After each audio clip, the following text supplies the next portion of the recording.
mais delongas, vamos direto para a palavra. Hoje nós vamos dar uma pincelada num tema muito importante, né? Dízimos e ofertas. A verdade sobre os dízimos e as ofertas.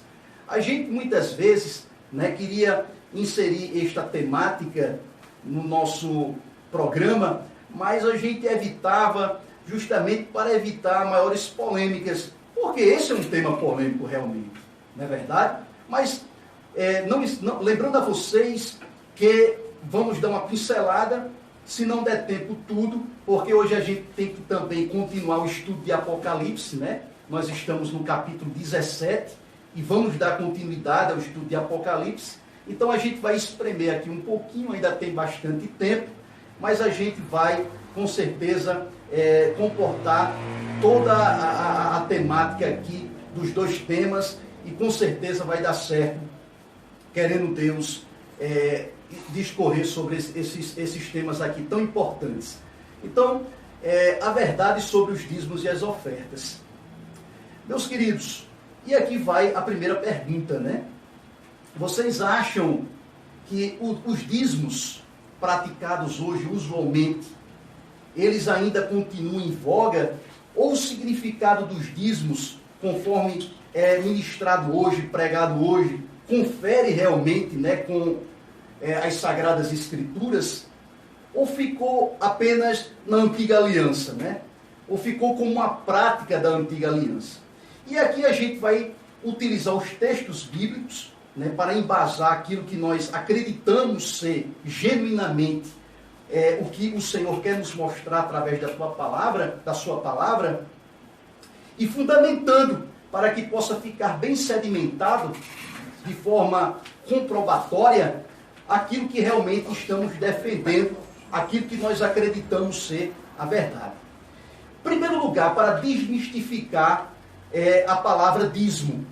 Lembrando a vocês que dízimo não é dinheiro. Na antiga prática do Velho Testamento, mostrava que o dízimo eram alimentos. Eram alimentos. Se você for para o livro de Deuteronômio, capítulo 14, dos versos 22 ou 23, onde para lá nós iremos, a gente vai ver que os dízimos, eles eram reservados para órfãos e viúvas.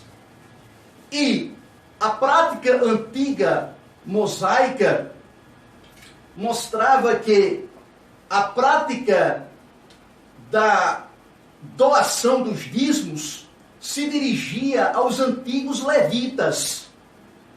Os levitas eram a tribo das de Jacó, no total de 12, né? Inclusive levitas, porque vem de Levi, que é o terceiro filho de Jacó, junto com Lia. Então, da união de Jacó, patriarca Jacó com Lia, nasceu Levi. Então, na distribuição das terras, da conquista das terras, foram partilhadas entre os 12 irmãos. Mas ficou, dentre as 12 tribos, uma delas encarregada do serviço do templo, do tabernáculo antigo. Então, o que acontece? A tribo de Levi, como foi encarregada desse serviço aí, todas as outras tribos, ou seja, todas as outras 11 tribos, ficavam encarregadas de levar o dízimo, que, repito, não era dinheiro.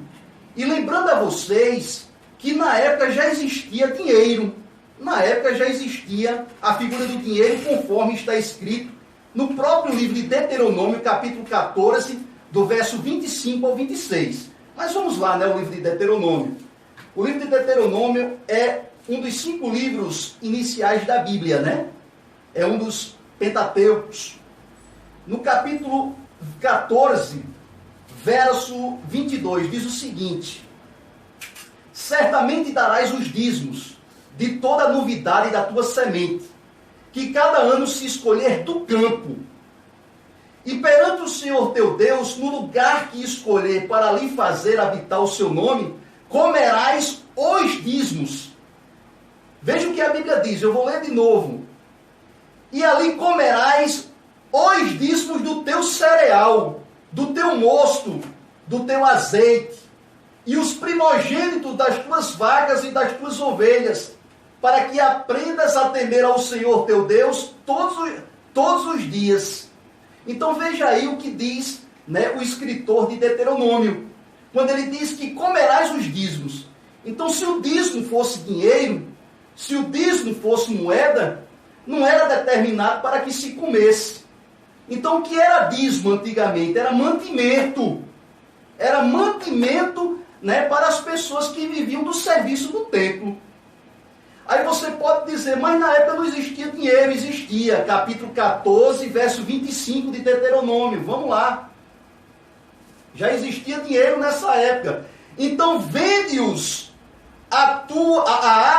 vende-os e ata o dinheiro na tua mão, e virá ao lugar que escolher o Senhor teu Deus. Então, no mesmo capítulo, né, versículos depois, já mostra que além do dízimo existia também o dinheiro. Então, dizer que o dízimo era pago em cereal, em alimentos, em mantimentos, porque não existia dinheiro, não configura. Por quê? Porque o dinheiro já existia, assim como também existia a prática do dízimo. Então, o dízimo era mantimentos que eram levados, né, para homens da tribo de Levi que viviam a serviço do templo, do tabernáculo antigo. Tá certo? Então, já existia dinheiro, né, e o dízimo não era dinheiro. O dízimo era alimento. E qual é a casa do tesouro? Porque o dízimo era levado para a casa do tesouro, para mantimento da casa do Senhor. A casa do tesouro, ela não existe mais. Por que não existe mais? A casa do tesouro não é as secretarias ou as tesourarias das igrejas. Por quê? Porque a casa do tesouro, ela foi extinta com o fim do templo antigo de Jerusalém.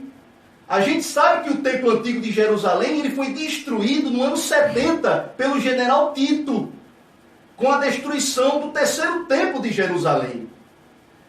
Então a casa do tesouro era justamente o templo de Jerusalém, conforme está escrito aqui no capítulo 14, verso 23 de Deuteronômio. A gente já até leu. E perante o Senhor teu Deus, no lugar que escolher para ali fazer habitar o seu nome, e comerás o dízimo do teu cereal, do teu mosto, do teu azeite e os primogênitos das tuas vacas e das tuas ovelhas, para que aprendas a temer o Senhor teu Deus todos os dias.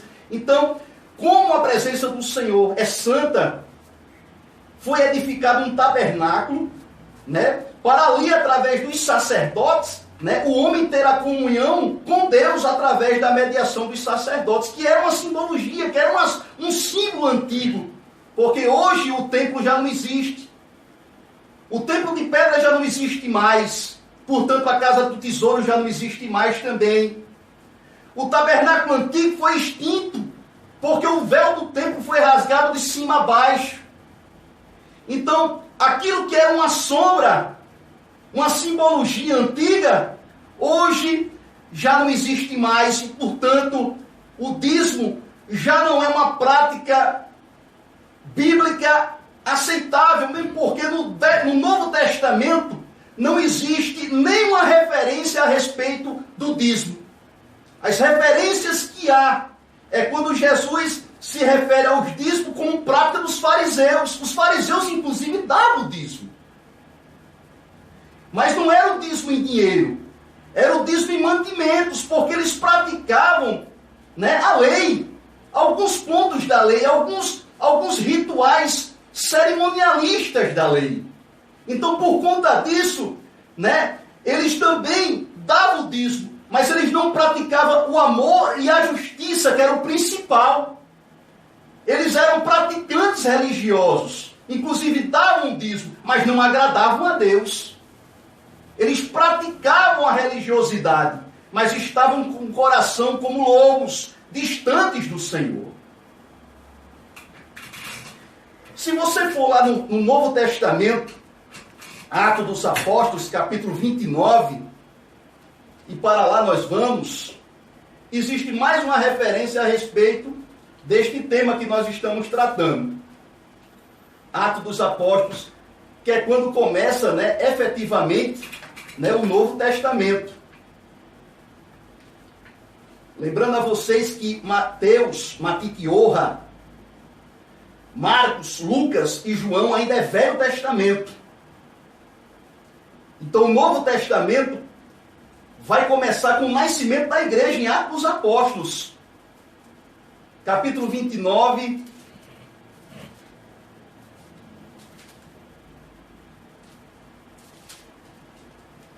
Aliás, vamos para Pedro.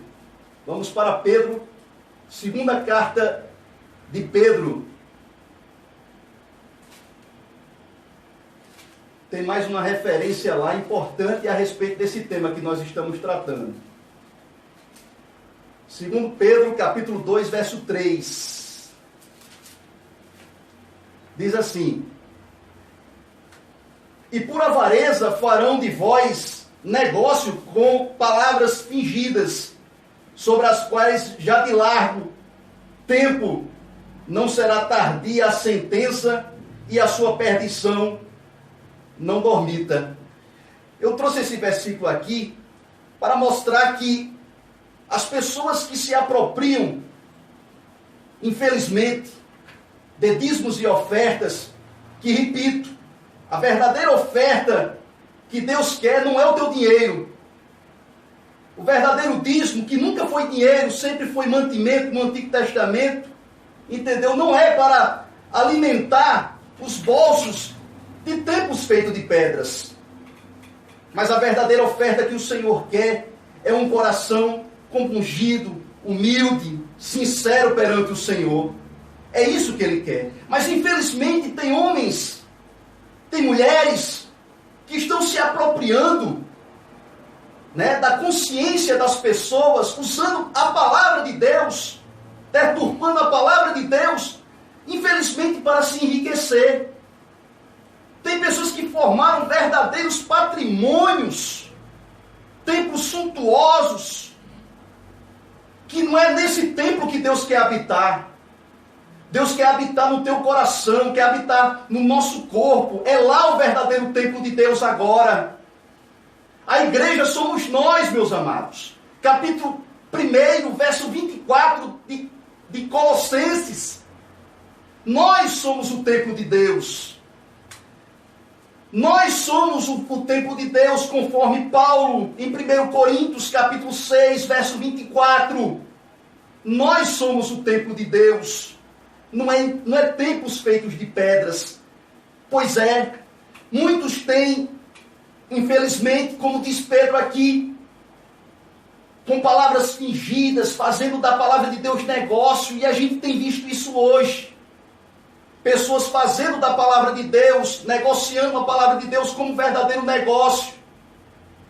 Mas Deus, conforme diz aqui na palavra em Pedro, segunda carta de Pedro, capítulo 2, verso 3, diz que a sentença virá para esses que estão utilizando de forma mercadológica os templos de pedras como verdadeiros territórios de negócios para enganar as pessoas. E muitos, infelizmente, estão se enganando com isso. Muitas vezes em troca de uma cura, muitas vezes em troca de uma promessa, de uma bênção material. Nosso tesouro não está aqui na terra, está nos céus. É esse tesouro que devemos, juntar. É no reino dos céus. Inclusive, infelizmente, existe uma teologia da prosperidade mentirosa, que estão pregando, dizendo que a pessoa que vier para Jesus vai ser rico, magnata. Isso é mentira. Você já é rico porque você tem Jesus Cristo, Salvador na sua vida. Essa é a verdadeira riqueza. A verdadeira riqueza foi crucificada há mais de 2000 anos atrás, quando de braços estendidos, com pregos cravados nas mãos e nos pés, e o sangue dele derramava e vertia naquele madeiro. Ali foi a redenção, ali foi a verdadeira alegria que nós, seres humanos, poderíamos alcançar de forma benevolente da parte de nosso Yahweh, nosso Deus. Isso sim é a maior felicidade, tesouro e riqueza que nós poderíamos receber de nosso Deus. E não riquezas, e não ouro, e não a prata deste mundo que o ladrão mina para roubar e a ferrugem destrói. Se você pensa em servir a Jesus Cristo com algum interesse, você ainda não sofreu a verdadeira regeneração de Deus em Cristo Jesus.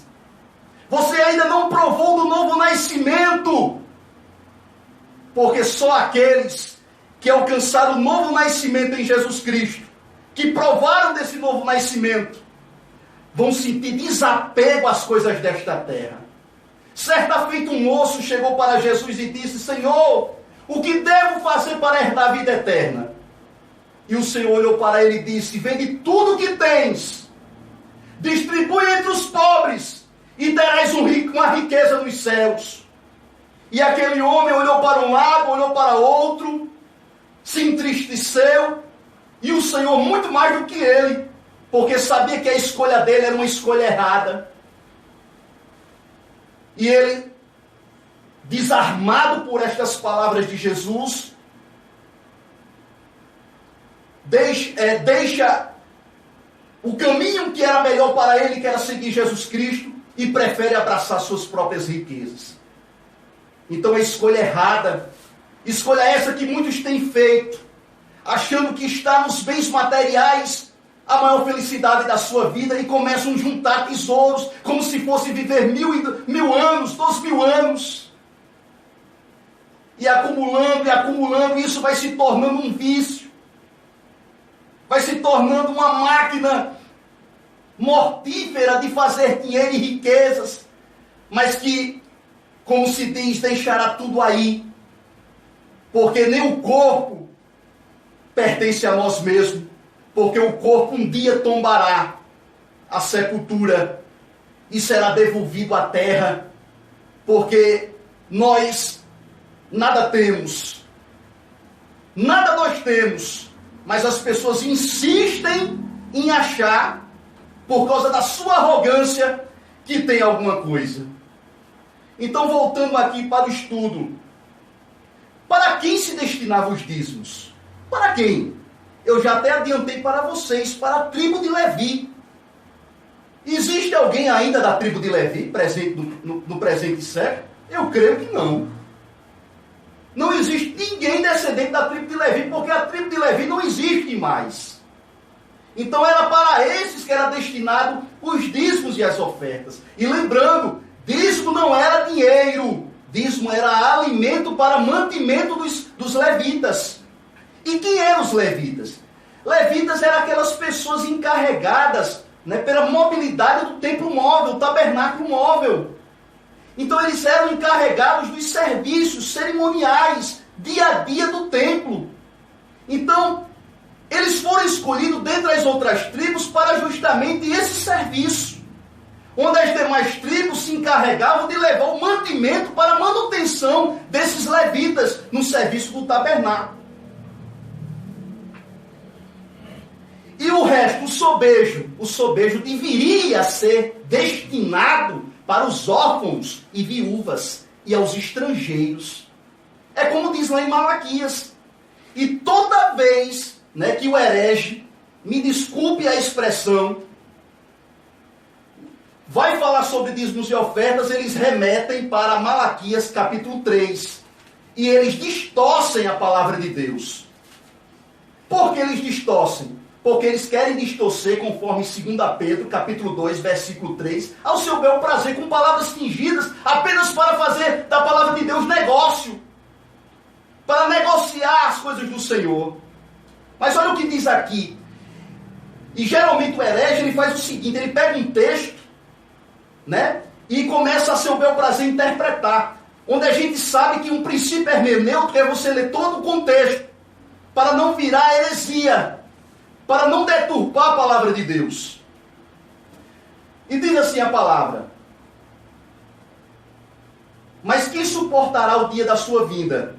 E quem subsistirá quando ele aparecer? Porque ele será como o fogo do ourives e como o sabão dos lavandeiros. Versículo 4, capítulo 3, versículo 4 de Malaquias. E a oferta de Judá e de Jerusalém será suave ao Senhor, como nos dias antigos e como nos primeiros anos. E chegar-me-ei a vós para juízo, e serei uma testemunha veloz contra os feiticeiros e contra os adúlteros. Versículo 7. Desde os dias de vossos pais vos desviastes dos meus estatutos e não guardastes.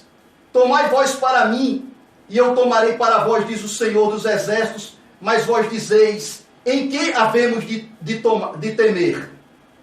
Versículo de número 8. E roubará o homem a Deus? Todavia vós me roubais e dizeis, em que te roubamos? Nos dízimos e nas ofertas. Isso aí, meus amados, ele está se dirigindo aos levitas, aqueles que recebiam os dízimos e as ofertas. Porque eles dissimuladamente diziam entre si, em que te roubamos? Interrogação. E vem a resposta posterior, nos dízimos e nas ofertas alçadas. Com maldição sois amaldiçoados, porque me roubais a mim, vós toda nação. Então, quando ele diz assim, toda nação, se referia a quem? Não era a você e a mim nos dias de hoje. Era naquela época, a nação de Jerusalém, ao povo de Israel, que eram encarregados de levar esses dízimos, essas ofertas, e principalmente daqueles que recebiam e desviavam esses dízimos e as ofertas a seu bel prazer. Então era esses a quem Deus estava falando através do profeta Malaquias. E não nos dias de hoje, nos dias atuais. Então era para a nação, conforme está escrito aqui, vós toda a nação. Então ele não estava dizendo a uma igreja, por exemplo. Esta ordem é para os levitas do templo, na época antiga, na época dos dias de Malaquias, para a nação de Israel. Versículo 9. E trazei todos os dízimos à casa do tesouro. E eu já disse a vocês que a casa do tesouro era no templo antigo que foi derrubado. Para que haja mantimento, ou seja, dízimo não é dinheiro, dízimo é alimento, na época antiga, na minha casa. E depois fazei prova de mim, diz o Senhor dos Exércitos, se eu não vos abrir as portas dos céus e não derramar sobre vós a bênção tal, que dela vos advenha a maior abastança. E por causa de vós, repreenderei o devorador. Outra falha teológica grave. Muitos dizem que esse devorador são demônios. Não tem nada a ver. Os mantimentos que eram cereais eram plantações do campo, adivinham da plantação do campo. Aqui eram gafanhotos mesmo. Então, os gafanhotos eram insetos, né, que devoravam as plantações. Devoravam as plantações. Então, não são demônios, conjunto de demônios. Se você não der o dízimo, se você não der a oferta, o devorador vai destruir as suas finanças. Não tem nada a ver. Isso é heresia. Isso é deturpação da palavra. Aqui são realmente gafanhotos, chamados de devoradores, para que não vos consuma o fruto da terra. Então, olha só o que a palavra de Deus diz, fruto da terra. Quer dizer, o dízimo, mantimento, alimento, fruto da terra, aquilo que a terra produzia. E a vide do campo não vos será estéril, diz o Senhor dos Exércitos. Então vejam aqui vocês, repetindo, dízimo não é dinheiro, dízimo era alimento, e foi extinto com a antiga aliança, porque era uma prática antiga para os levitas e para a nação de Israel. Hoje extinto. Hoje extinto. Os sacerdotes da tribo de Levi, que ficava peregrinando com o templo móvel, e por conseguinte a nação, por isso toda a nação foi amaldiçoada de Israel, ou seja, os filhos de Jacó. O ladrão é quem pega o dízimo para si. Então o que ele está querendo dizer é o seguinte, que ladrões a quem Deus estava se referindo aqui não era quem dava o dízimo, quem levava o dízimo para o templo, mas era quem recebia, que justamente eram os sacerdotes, que desviavam a finalidade, que não entregavam o dízimo para quem deveria ser entregue, um mantimento para quem deveria ser entregue, que é para os órfãos, as viúvas e os estrangeiros, e como parte para a sua própria manutenção, mas estavam desviando a finalidade. Então quem estava roubando não era quem estava entregando, mas era quem estava recebendo esses dízimos e desviando a finalidade. Então não tem nada a ver com dinheiro, não tem nada a ver com os dias de hoje. Era uma prática que ficou extinta na antiga aliança. Outra coisa, sobre ainda os templos. Lembrando a vocês que o véu foi rasgado de alto a baixo. O templo de Jerusalém foi destruído, então não existe mais templo. O que sobrou hoje é apenas muros. O muro das lamentações. E no lugar onde era a antiga construção do templo, existe lá a mesquita muçulmana. Não é isso? Então no lugar do templo já não existe mais nada. E o Senhor Jesus Cristo lá em João, ele disse que devemos adorar a Deus em espírito e em verdade, então não é necessário lugar para se adorar a Deus. Se adora a Deus em espírito e em verdade, e onde Deus quer habitar é dentro de nós, dentro do corpo humano. Então essa história de templo de pedra é mais uma prática, e não houve ordenação de Deus para isso, para se formar igreja, para se construir igreja, para se construir templos de pedra, onde cada um de nós, ao se reunir e falar no nome dele, ele está ali presente, ele está dentro de nós. Então denominações são criações humanas. Denominações são invenções humanas. Não existe hoje ordem para edificação de templos, de pedras. Portanto, as pessoas que não frequentam templos são chamados de forma pejorativa de desigrejados. Termo equivocado, termo totalmente deturpado. Porque, na verdade, nós fomos enxertados na videira verdadeira, que é Cristo. A Bíblia diz, o meu Pai é o lavrador, e eu sou a videira verdadeira, e vós sois os ramos. Então, nós fomos enxertados nessa videira verdadeira através de Cristo. Ou seja, em outras palavras, nós somos membros de um mesmo corpo. E o corpo de Cristo não é a igreja A, não é a igreja B, não é a igreja C, não é a sua igreja. O templo que a Bíblia diz aqui é o nosso próprio corpo. E nós conjuntamente, porque a palavra igreja vem da palavra epsinagoge, que é uma palavra grega que significa ajuntamento. E esse ajuntamento aqui não é um ajuntamento físico, é um ajuntamento espiritual. Então, por exemplo, nos estúdios agora está eu, minha esposa e seu Ivaldo. Nós estamos aqui em nome do Senhor, e o Senhor está aqui presente no nosso meio. Então não é preciso eu estar num templo de pedra para o Senhor se manifestar. Ele está aqui, Ele é onipresente. Ele está ardendo, com alegria em nossos corações. Então é aí onde Deus quer estar, onde Deus quer habitar, no teu coração. Então esse termo desigrejado é um termo equivocado, é um termo malicioso e pejorativo, criado para as pessoas que não frequentam templos de pedras. E chamam essas pessoas muitas vezes de rebeldes. Então a ordem é para congregar. Como eu disse a vocês, congregar vem da palavra epsinagoge, uma palavra grega, que significa ajuntamento. Então a ordem não é para formar igrejas, criar templos.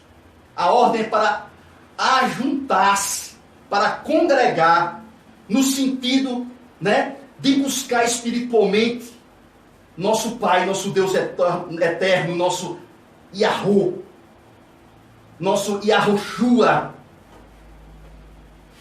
A ordem é para congregar. Por isso, depois de 1000 anos, o povo ainda não entendeu que a igreja vem da palavra grega eclésia, que por sua vez não são templos de pedras, mas instituições religiosas insistem, em dizer que o templo são esses templos de pedras. Na verdade, o congregado, o ajuntamento espiritual, é justamente esse formado pelos eleitos e eleitas de Deus. Então é cada um de nós. Basta que você siga. Hoje eu li um versículo para minha esposa e disse, minha filha, A única coisa que Deus quer que a gente faça é o que está escrito em João capítulo 6, versículo 24. Que nós cremos nas palavras de Jesus Cristo e naquele que enviou. E a Bíblia diz que tem a vida eterna e passou da morte para a vida. Então não precisa mais nada. Não precisa fazer mais sacrifício nenhum. Basta ter a crença basta acreditar na graça de Deus, crença em Jesus Cristo e terás a vida eterna. Então são esses eleitos, são essas eleitas que estão espalhadas por todo o mundo. Então tem um eleito aqui, tem um eleito lá no Japão, tem um eleito lá do outro lado do mundo. Então por todo o mundo são vários eleitos espalhados. Então não é a igreja A, a igreja B que vai salvar ninguém. Não é a tua religião que vai te salvar, mas é a tua crença em Jesus Cristo, a tua crença em Yahushua. É esse que vai te salvar. É esse que veio te salvar, aliás. Logo, o templo de pedras não passa de locais onde se praticam heresias, sendo réplica do templo móvel do Antigo Testamento. Então, o que são os templos de pedra? É uma réplica daquele velho templo que foi derrubado, que ficou no passado, que ficou na antiga aliança. Lembrando a vocês que o templo é cada um de nós. É cada um de nós. Não deixemos de congregar. Como é o costume de muitos, é um versículo muito utilizado, né? É um versículo muito utilizado em Hebreus capítulo 10, versículo 25. Vamos ler? Geralmente as pessoas de forma textual citam esse versículo aí para indicar que você precisa de um lugar para congregar. Você precisa de um lugar para ter que ir. E não é assim o que ensina a palavra. Então, capítulo 10 de Hebreus, versículo 25. Que diz o seguinte: não deixando a nossa congregação, como é o costume de alguns, antes ademoestando-nos uns aos outros, e tanto mais quanto vedes que se vai aproximando aquele dia. Então as pessoas costumam usar esse texto isolado, dizendo que tem que congregar num canto, tem que pertencer a uma igreja para poder alcançar a salvação. Mas repito, não é essa congregação que expressamente Jesus e Yahushua nos ensina que devemos ajuntar-se espiritualmente. Mas vem da palavra, como eu disse, epsinagogen. Ep, que significa alto, sinagoga significa ajuntamento. Então não é um ajuntamento que vem do alto, que vem de Deus. Como eu disse a vocês, basta que tenhamos o mesmo Espírito voltado no mesmo Deus, para que Ele esteja aqui presente no momento e se faça presente em nosso meio. E Ele está aqui, porque a Bíblia diz: onde tiver 2 ou 3 reunidos em meu nome, ali no meio deles estarei. E Ele justamente está aqui, porque existe um ajuntamento de pessoas, inclusive de você aí, quando me escuta agora. O Senhor está presente aí onde você está. Então, os templos de pedras ou denominações não se refere a algo espiritual. Paulo, ele estava preso, por exemplo, enquanto escreveu várias cartas em Roma. E ele não estava congregado num canto. Então, se fosse na visão de hoje, Paulo estaria um desigrejado, por exemplo, porque não estava presente numa determinada denominação? Não. Paulo, ele estava integrado, incorporado no corpo de Cristo, mesmo estando preso, mesmo estando distante, mesmo não estando pertencente, né, ou presente, melhor dizendo, numa determinada denominação. João Batista, quando estava preso, ele não estava numa igreja. Ele não estava num aglomerado de pessoas. Não. Ele estava preso, como eu disse, mas ali ele estava na presença do Deus Todo-Poderoso. E é isso, meu amado, que importa. João, quando estava em Patmos, isolado, quando escreveu, teve a maior revelação de Deus, que é o livro de Apocalipse. Ele estava numa ilha. Ele não estava dentro de uma igreja. tendo um revelamento, tendo uma visão, tendo nada. Ele estava dentro de uma ilha, sozinho, preso, enclausurado, isolado, e ali Deus o arrebatou e deu a ele as maiores visões que estão registradas hoje na palavra do Senhor, que é o livro de Apocalipse. Então, essa história de dizer que para servir a Deus tem que estar num lugar, isso é mais uma das heresias existentes. Isso é mais uma réplica antiga, prática antiga, religiosa, que não vai levar a lugar nenhum. O que vai levar à salvação eterna chama-se Yahushua. Jesus, é por causa dele que você é salvo. É por causa do ato, né, sacrificial de Jesus Cristo que nós podemos dizer que veremos a Deus. E não por méritos próprios, por méritos humanos, ou porque pertencemos a determinada denominação. Pois bem, você só pode fazer parte da igreja de Cristo se for regenerado. Então quem é que faz parte deste corpo santo, que é o corpo de Cristo? Quem foi regenerado? E quem é que é regenerado? É aquele que confessa Cristo como seu Salvador. É aquele que aceitou Jesus Cristo, né, como Messias prometido, né, como seu ato, como um ato único, né, capaz de ter o perdão de Deus. Esses sim, né, são considerados regenerados e pertencentes à verdadeira igreja. E eu costumo a dizer em casa, quando alguém perguntar de que denominação você é, você diga, eu sou pertencente ao corpo de Cristo. Eu pertenço à igreja de Cristo, aquela que o Senhor regenerou pelo seu sangue, com o seu sangue santo. Essa sim é a verdadeira congregação. E não uma denominação qualquer. Por isso, para estar dentro deste corpo é necessário se converter, mudar de vida. Mas antes crer em quem? Crer em Jesus, crer na salvação, crer no grande plano de Yahweh, nosso Pai eterno. Mas como se vai crer se não há ninguém que pregue? Era como aquele eunuco que ia no caminho e de repente Filipe apareceu. E ele ia lendo o livro do profeta Isaías, e o Senhor, né, o impulsiona a ir até aquele eunuco, e Filipe disse para ele, você entende o que lê? Ele disse, não, porque não tem quem me ensine. Então se você ouvir a verdade vos libertará, João 8,32. Então o simples fato de você ouvir, daí desse ouvir, vem a crença, vem a confiança, vem a fé. Então é por isso que eu estou aqui hoje, falando a vocês a verdade de Deus, a verdade do Evangelho, a verdade que liberta, tão somente a verdade. Eu estaria sendo mentiroso se eu chegasse para você e levantasse para você caminhos alternativos, religiões, portas e portas e portas, onde a única porta existente que leva a Deus é Yahushua. Então, meu amigo, a fé vem pelo ouvir, e ouvir a palavra de Deus, conforme está escrito, Romanos capítulo 10, do verso 1 ao verso 17, assim como Atos dos Apóstolos, capítulo 13, verso 48, quando diz, e creram todos os que haviam sido destinados para a vida eterna. Então, a fé e a vida eterna vem pelo ouvir, porque o ato de ouvir gera no homem a fé, e é ela que vai te salvar. Fé em Jesus Cristo, fé em Yahushua. Aquele que está no Messias, nova criatura é, e as coisas velhas se passaram, e eis que tudo se fez novo. Essa é a verdadeira regeneração. É quando você deixa a velha criatura morrer e assume, né, uma nova criatura através de uma nova prática de vida em Jesus Cristo. É esse regenerado, é essa regenerada, né?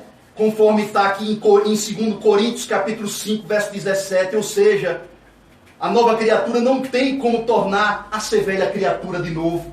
Então quando você é regenerado uma só vez, não tem como você voltar a ser degenerado. Por quê? Porque o Espírito Santo não faz a obra pela metade, ou é ou não é. E quando Deus atua, quando Deus opera, está feito. Então isso é mais uma ideia deturpada, a história do desviado. Não existe desviado. Existe aquele que não foi regenerado ainda. Mas quem foi regenerado uma só vez, a velha criatura passou, e eis que tudo se fez novo. O seu modo de vestir, de falar, de agir, de pensar, Tudo se modifica, tudo é para agradar a Deus e louvar ao Senhor. Então, meu amigo, se firme com a palavra. Ou seja, esta nova criatura não tem como tornar a ser velha criatura novamente. Como é dito na primeira epístola de João, capítulo 2, verso 19. Eles saíram do nosso meio, isso se refere às pessoas que tinham saído do meio da congregação, da qual João estava falando. Entretanto, não eram dos nossos, porque se tivessem sido dos nossos, teriam permanecido conosco. Olha o que João está dizendo. Se eles fossem de nós, se tivessem saído de nós, eles tinham permanecido.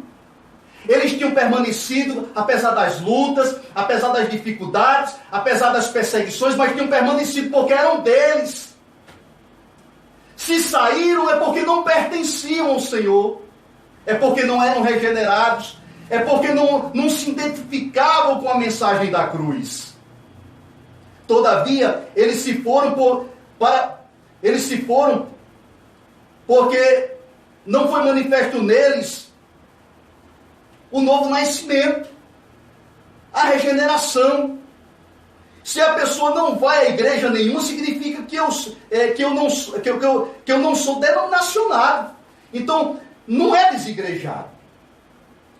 O verdadeiro termo é denominacionado. Então, se você pertence a uma igreja, você é um denominacionado. Não é desigrejado. Assim como também você não vai a nenhuma, você não é um não denominacionado. Aliás, você não é um desigrejado, mas um não denominacionado. A gente tem que realmente aplicar os termos de forma correta. Nós hoje somos o templo de Deus. Então quem é o templo de Deus? Não é de pedra. O templo de Deus é o meu corpo, é o teu corpo, é o corpo de cada um. Acaso, como diz aqui em 1 Coríntios capítulo 6, versículo 19, acaso não sabeis que o vosso corpo é templo do Espírito Santo, que está em vós? Então, Deus está em nós através do Espírito Santo. Deus habita dentro de nós, conforme diz aqui Paulo 6,19, primeira carta de Coríntios 6,19. Nós somos o templo de Deus. Nós somos o templo do Espírito Santo. Então o Espírito Santo habita onde? Dentro de cada um. Basta que dê lugar. Basta que passe pelo processo de regeneração. Basta que creia no Yeshua. Os roubadores mencionados em Malaquias, e aí a gente volta para a história do dízimo e da oferta, no capítulo 3 exatamente, se refere aos sacerdotes que se desviaram, pois eles desviaram da finalidade principal, que era manter-se com os dízimos, que não era dinheiro, era alimento, né? E com o sobejo daquilo que sobrava, né, até uma redundância aqui, levar para os órfãos, viúvas e estrangeiros que necessitavam, os necessitados. Então era o princípio, né, da igreja antiga, da igreja primitiva. Era juntar tudo e distribuir entre os mais necessitados. Agora eu te pergunto, seja sincero. O lugar onde você é denominacionado, a pessoa, o líder da sua igreja, ele pega tudo que tem e distribui entre os necessitados?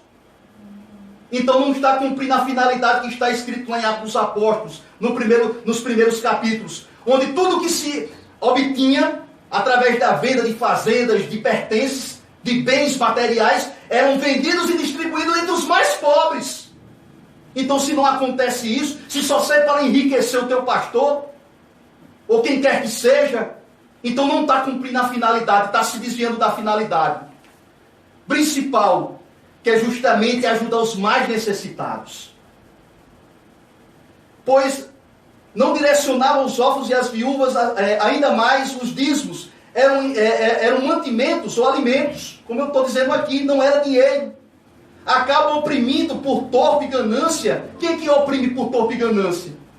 Quem usa a palavra para botar na cabeça das pessoas, por medo, que elas têm que dar todo mês aquela quantia.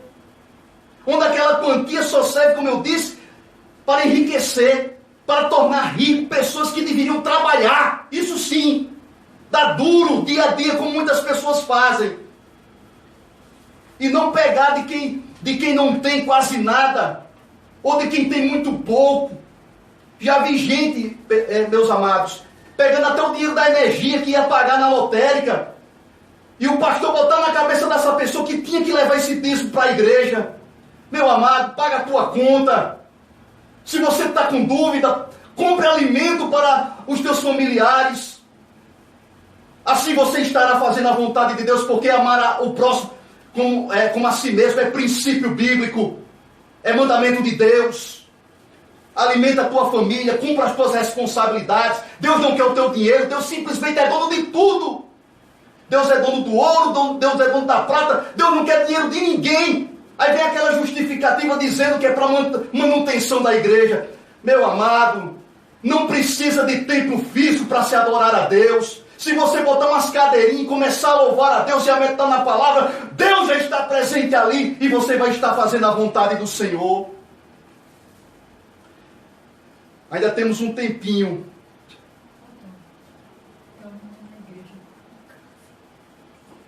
E isso, pessoas até, rapaz, fazendo tratamentos assim de câncer. Um dia desses eu, sem citar nomes, que é antiético, uma pessoa chegou para minha esposa e disse: olha, eu estou dando até o dízimo. E ela fazia um tratamento de câncer, quimioterapia, fazendo ainda. E o pastor receber, rapaz, um dinheiro desse, rapaz. Receber, eu tinha vergonha na cara. O outro mandou ela catar latinha para dar. Entendeu? O outro pediu para ela catar latinha, para ela poder levantar aquela quantidade, para poder levar para a congregação, rapaz. Isso é um absurdo. Gente se apoderando da palavra desse jeito, entendeu? Para explorar pessoas doentes, inocentes, usando a palavra de Deus. Mas eu cito para esses mercenários, segundo Pedro, capítulo 2, versículo 3, haverá sentença de Deus para vocês. Haverá sentença de Deus para vocês. Inclusive o mercenário que é dito lá em João, não é o diabo não. Porque muita gente quer culpar o diabo de tudo. Mas muitas vezes o mais perverso, o mais ruim é o ser humano. E pessoas como essa, que roubam a consciência das pessoas, é pior do que Satanás se brincar. Então, qual é a finalidade dessas pessoas? Os 3 métodos utilizados para se arrancar das pessoas o pouco que elas têm, né, para oferecer de forma equivocada através de dízimos e de oferta. É 3 métodos. Primeiro, eles utilizam o método do medo. Ou você dá, ou Deus vai te amaldiçoar. Que conversa, rapaz. Deus é santo. Respeite o Senhor, rapaz. Respeite a Deus. Deus vai requerer de você o que você está fazendo com as pessoas. Implantando medo nas pessoas. Segundo método, despertar ganância. Se você der, Deus vai te abençoar, vai te dar carro, vai te dar isso, vai te dar aquilo. Conversa, Ele está te enganando. Eles estão te enganando. A maior riqueza, eu já disse no início, é a nossa salvação eterna. Esse sim é o maior bem que Deus pode nos dar. E Deus não quer o teu ouro, não quer a tua prata, não quer o teu dinheiro, não quer nada seu. Pois simplesmente tudo é dele.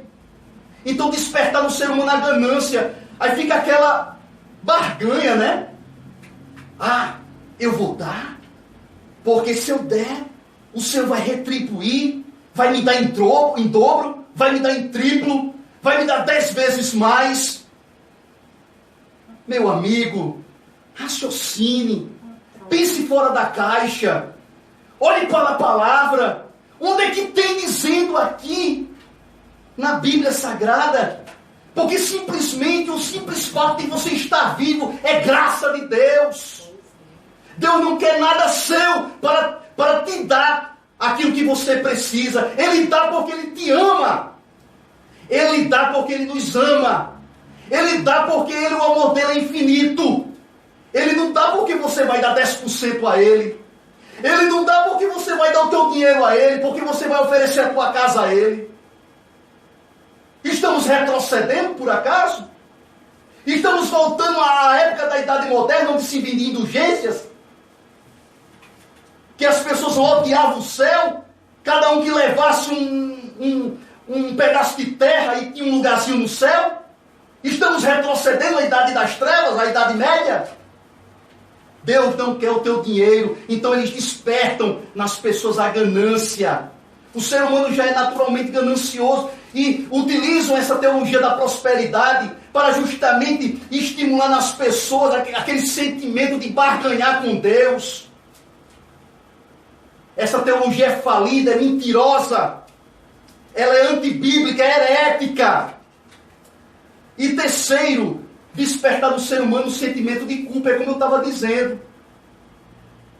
As pessoas, pobres pessoas, que estavam ali com pequenas quantias, rapaz, para pagar uma água, uma luz, comprar um alimento para casa, e aquele sentimento de culpa, de ter que dar, de ter que tirar dali onde não tem para ter que dar, rapaz. Isso são doutrinas de demônios. Isso são doutrinas satânicas de homens mentirosos, mercenários. E aqui a gente fica por aqui, né? A gente vai encerrar o programa agora. Eu prometi que ia dar continuidade a Apocalipse, mas realmente eu me empolguei com esse tema. E eu preferi, como se diz, entregar, né, a palavra completa. Mas no próximo programa a gente vai dar continuidade ao capítulo 17 de Apocalipse. Me perdoem se a gente não cumpriu conforme estava, né, no script, né? Mas eu sei que a palavra foi pregada e eu sei que vai surtir efeito. E aqui está uma andorinha, né? Uma certa feita, né? Até fazendo uma analogia, né? Se perguntou se a andorinha sozinha ia apagar o fogo da floresta, né? Mas eu estou fazendo o papel ali de tentar, né, jogar alguma água ali para tentar apagar a grande fornalha de fogo. Eu sei que não vou conseguir sozinho, mas eu não poderia reter essa palavra comigo. Eu não poderia reter esse conhecimento comigo e desmascarar pessoas como essa. Então, a partir de hoje, quer agradar a Deus? Pegue o dízimo que você dava na sua igreja e a oferta que você dava na igreja e dê a pessoas pobres que estão passando fome. Doem às pessoas que estão realmente necessitadas. E você, com certeza, estará fazendo a vontade do Senhor. E que Deus abençoe a todos.